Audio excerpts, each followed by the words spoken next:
Hello friends, welcome to कक्षा 247। जैसे कि आप जानते हैं कि यूपी की 69,000 शिक्षक भर्ती का रिजल्ट आ चुका है, तो हम आपके लिए लेकर आए हैं डॉक्यूमेंट्स की लिस्ट जो जो तैयार करनी है। जैसे कि आज से यानी कि 3 से लेकर 6 तक आपकी काउंसलिंग की डेट्स हैं, तो काउंसलिंग में आपको क्या क्या डॉक्यूमेंट्स चाहिए उसकी पूरी जानकारी, पूरी लिस्ट हम आपके लिए लेकर आए हैं। तो चलिए देखते हैं क्या क्या है।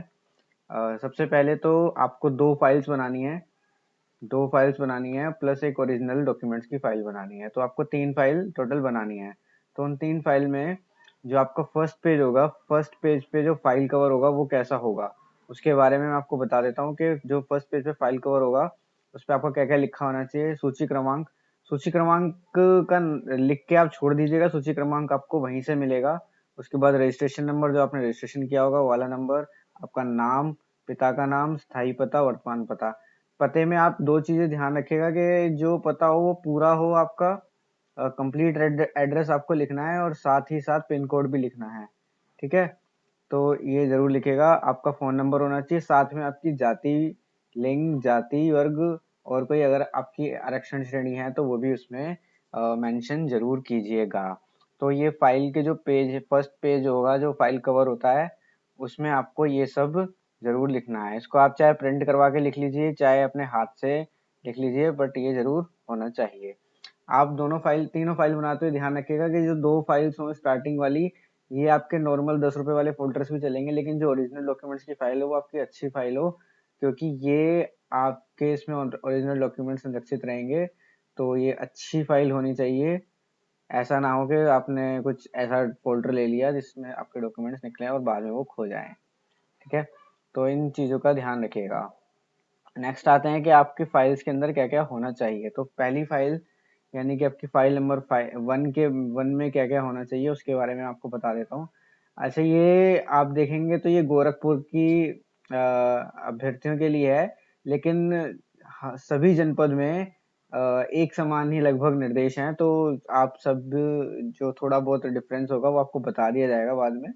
तो आप इन चीज़ों का ज़रा ध्यान रखिएगा कि ऐसा कुछ नहीं है कि अगर आपका जनपद अलग है तो आपको कुछ और डॉक्यूमेंट्स लेके जाने हैं, आपको डॉक्यूमेंट सेम लेके जाने हैं। तो सबसे पहले क्या होना चाहिए, आपका आवेदन पत्र होना चाहिए। आवेदन पत्र जो आपने आवेदन किया था वो वाला, एडमिट कार्ड इसको भी कहते हैं, एप्लीकेशन भी जिसको कहते हैं एप्लीकेशन फॉर्म, वो होना चाहिए। आईडी प्रूफ होना चाहिए आपका, आधार कार्ड हो, पैन कार्ड हो। आवेदन पत्र के अनुसार जो आपने ऑनलाइन आवेदन पत्र भरा था उसमें जो भी आपने अपने डॉक्यूमेंट्स दिए थे उसके अनुसार होना चाहिए। ठीक है, शिक्षा मित्र प्रथम पद पर प्रथम नियुक्ति पत्र और कार्यभार ग्रहण प्रमाण पत्र की छायाप्रति होनी चाहिए। आपको एक एनओसी होनी चाहिए। ठीक है, अगर आप पहले से ही कहीं काम कर रहे हैं तो आपका जाति प्रमाण पत्र होना चाहिए। ये सब इस डेट से पहले के होने चाहिए। आपका निवास प्रमाण पत्र होना चाहिए। अगर कोई विशेष आरक्षण है जैसे दृष्टि बाधित, श्रवण बाधित, चलन क्रिया विकलांग वगैरह, आपका कोई ऐसी एप्लीकेबल है तो आप इसमें वो भी आपका आरक्षण प्रमाण पत्र होना चाहिए। ठीक है, उसके बाद अगर आप कोई भूतपूर्व सैनिक का डिस्चार्ज सर्टिफिकेट है तो वो भी होना चाहिए, अगर आपने ऐसा कोई कैटेगरी में फिल किया हुआ है तो। सहायक अध्यापक भर्ती 2019 प्रमाण पत्र होना चाहिए। आपका टेट का प्रमाण पत्र होना चाहिए। इसके साथ आपकी अगर इसमें अगर ये कंबाइंड है, अंक तालिका के साथ है तो वो भी चलेगा, नहीं तो आपको अंक तालिका अलग से देनी पड़ेगी। हाई स्कूल में पत्र व प्रमाण पत्र यानी कि मार्कशीट और सर्टिफिकेट दोनों होने चाहिए आपके। इंटरमीडिएट के भी मार्कशीट और सर्टिफिकेट दोनों होने चाहिए। स्नातक में भी आपके अगर ईयर वाइज है तो ईयर वाइज, सेमेस्टर वाइज है तो सेमेस्टर वाइज, सारी की सारी मार्कशीट और सर्टिफिकेट आपका, प्रमाण पत्र आपका होना चाहिए। सेम अगर बीएड, बीटीसी वगैरह आपने जो की है, जो भी आपका डिप्लोमा है, डिग्री है, उसके बारे में भी, उसके भी आपका अंक प्रमाण पत्र और अंक पत्र और प्रमाण पत्र दोनों ही होने चाहिए। बीएड कॉलेज एनसीटी से मान्यता हो उसके आदेश की भी छायाप्रति आपकी होनी चाहिए, स्पेशली प्राइवेट कॉलेज में तो जरूर होनी चाहिए। तो ये थी आपकी फाइल 1। फाइल 2 में क्या करना है आपको, इसमें आवेदन पत्र, ड्राफ्ट। अब ये जो ड्राफ्ट आपने बनवाना है, ये आपको पता है कि किस किस कितने कितने रुपए का बनवाना है आपको, जाति आपकी कैटेगरी के हिसाब से आपको बनाना है। इसमें जो है आप इसके पीछे आप क्या क्या लिखेंगे, अपना नाम, पिता का नाम, जाति और रजिस्ट्रेशन संख्या, ये आप इसके ड्राफ्ट के पीछे जरूर लिखें जो आपने बनवाया है। साथ में ये जो ड्राफ्ट है ना, इसकी प्रतिलिपि आप एक फाइल, दूसरी जो फाइल आपने बनाई है उसमें हम, इसमें इन्होंने मेंशन नहीं किया है, पर इसमें आपने वो लगानी है प्रतिलिपि। इसकी फोटोकॉपी जरूर करा लीजिएगा, वो आपने फर्स्ट वाली फाइल में जरूर लगानी है।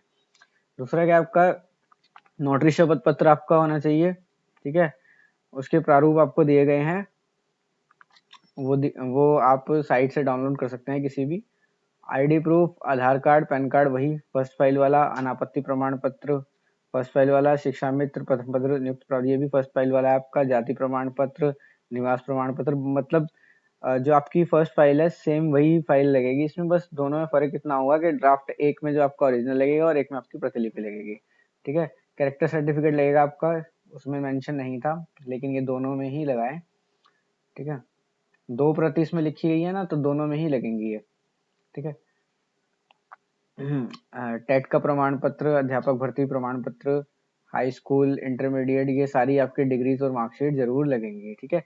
इसके अलावा क्या, आपकी जो मेन चीज है वो आपकी 4 रंगीन फोटो। मैं तो आपको एडवाइस करूंगा कि आप 4 ना ले जाके 6-7 फोटो कम से कम जरूर रखिएगा, क्योंकि वहां पे जाके जरूरत पड़ जाती है और बाद में हमें पता लगता है।